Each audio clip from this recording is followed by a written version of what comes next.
Ito yung kwarto ko. Ito ako. Yan. CR. Ang cute, diba? Bukas ba yung bintana? Sa labas na yan. Nagligpit na ako. Baka uwi na kami. Alam mo naman si Angel. Nagmamadali yan dyan. May mga kwarto pa yan dyan.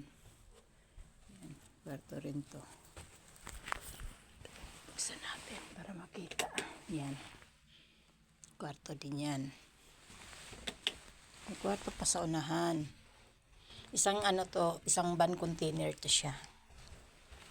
Isang van container to siya. And dito may kwarto din. Yan, kwarto din dito. Lawan natin para makita. Yan, isang bawat kwarto. Dalawa ang malaki to.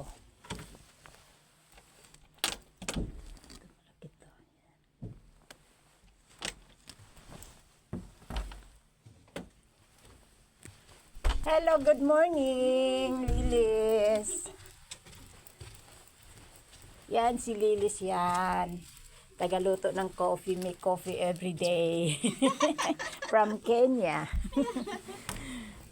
Ito, pababa na. First time in my life na natulog kami sa van container kasi ang lakas nga ng ulan.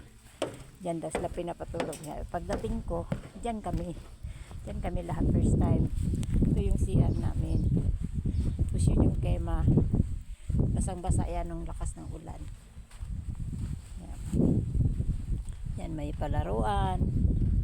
Yung puti na kema, yung itim na kema dyan nila. Sasaksak yung mga foam dito sa foam dyan sa salas-salas nila. Bango ng nagluluto na yata ang kitchen ng mga lalaki. May swing. Swing. Tapos salas nila. Yan, salas nila. Kaya nilang labigyan sila.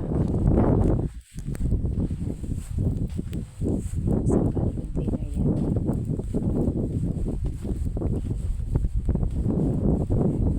Wind, too much. Yan.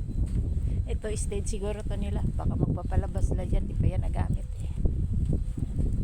Ito yung kaya na pinagano nila. Nag-video ako dyan sa ito naman. Smell food. Lilis. Smell food. Maybe the kitchen of the man. Yan ang kema din ng pagkakain sila ng almusal pag marami sila yung almusal. Tubig nila. Yan, kitchen.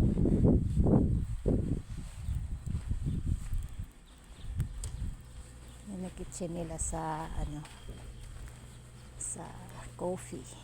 Yan.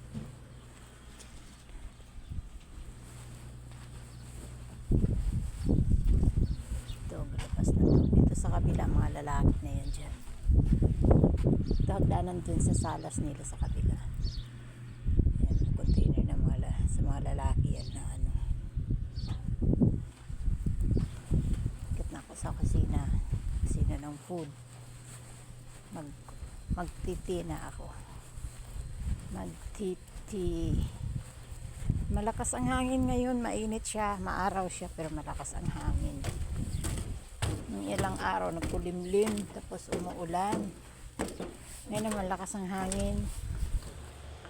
Ito na yung kitchen. Yan, kitchen na yan.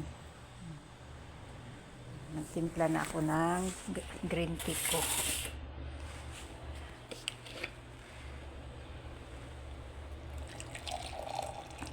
Ng green tea para makapag-green tea na tayo ng maaga pagdating na pagising na ng mga amo.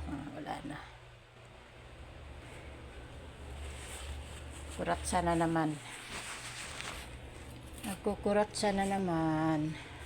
Yan mga stock nila, magulo pa sa ewan ganun talaga daw.